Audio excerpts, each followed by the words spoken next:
செயலை விதையுங்கள், பழக்கம் உருவாகும். குணத்தை விதையுங்கள், உங்கள் எதிர்காலம் உருவாகும். உங்க எல்லாருக்கும் ஸ்நேகிதி சுபா சேனல் சார்பாக ஆத்மார்த்த வணக்கங்கள். இது உங்கள் தோழி சுபலட்சுமி முத்துக்குமரன். உங்களுக்கு எங்க சேனல்ல நிறைய கதைகள், விதவிதமான கதைகள் சொல்லிட்டு வரோம். அதாவது வெவ்வேறு இடங்கள்ல இருந்து சேகரிச்ச கதைகள், அதை உங்களுக்கு தொகுத்து ஒவ்வொரு விதமா, அதாவது பொக்கிஷ கதைகளா, இல்ல கிருஷ்ணனோட கதைகளா, இல்ல மரியாதை ராமன் கதைகளா, விதவிதமா சொல்லிட்டு வரோம்.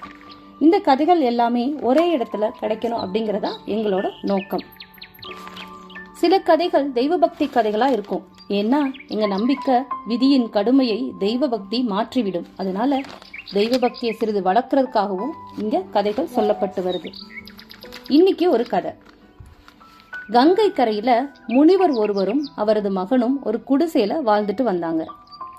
தந்தையிடம் வேத மந்திரம் கற்ற அவன் வேதம் போற்றும் கடவுள் யாருன்னு கேட்டான். முருகப்பெருமான் தான்.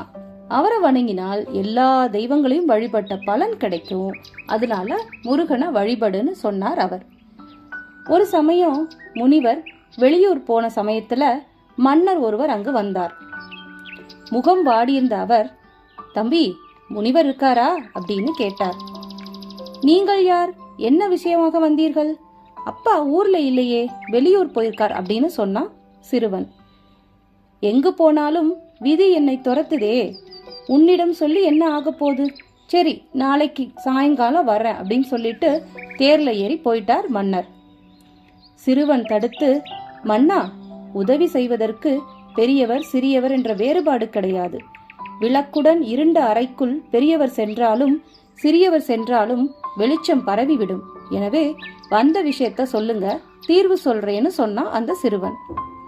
அவனது பேச்சே மன்னரை கவர்ந்துச்சு. தம்பி, வேட்டையாட அம்பை தொடுத்தேன்.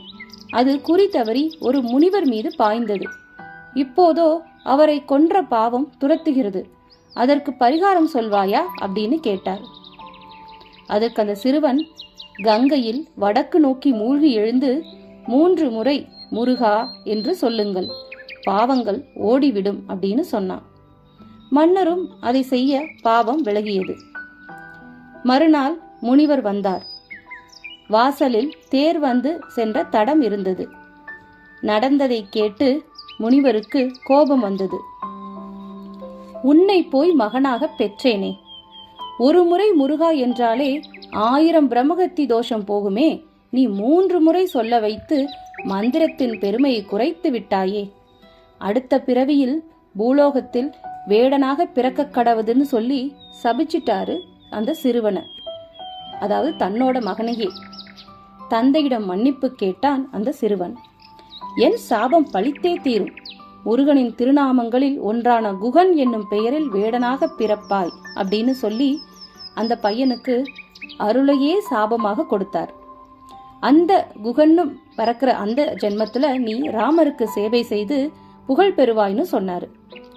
இந்த சிறுவன் தான் மறுபிறவில கங்கை கரையில வேடனாக, அதாவது குகனாக பிறந்து ராமனுக்கு தொண்டு செய்து அவருக்கு சகோதராக புகழ் பெற்றான்.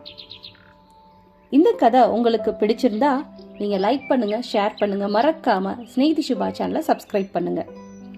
முருகனோட பெருமையை இதை விட ஒரு கதை சொல்லிட முடியாது. முருகான்னு ஒரு தடவை நம்ம சொன்னாலே நமக்கு எல்லா பாவங்களும் போகும்னு இந்த கதை மூலமா நமக்கு தெரியுது. முருகான்னு சொல்லுவோம், நம்ம பாவங்களை களைவோம். உங்க எல்லாருக்கும் இந்த கதை பிடிச்சிருந்தா மறக்காம லைக் பண்ணுங்க, ஷேர் பண்ணுங்க, மறக்காம ஸ்நேகிதி சுபா சேனலை சப்ஸ்கிரைப் பண்ணுங்க. உங்கள்கிட்ட இருந்து விடைபெறுது உங்கள் தோழி சுபலட்சுமி முத்துக்குமரன். வாழ்க வளமுடன். ஆத்ம நமஸ்தே. ஹரே கிருஷ்ணா. வெற்றியுமதே.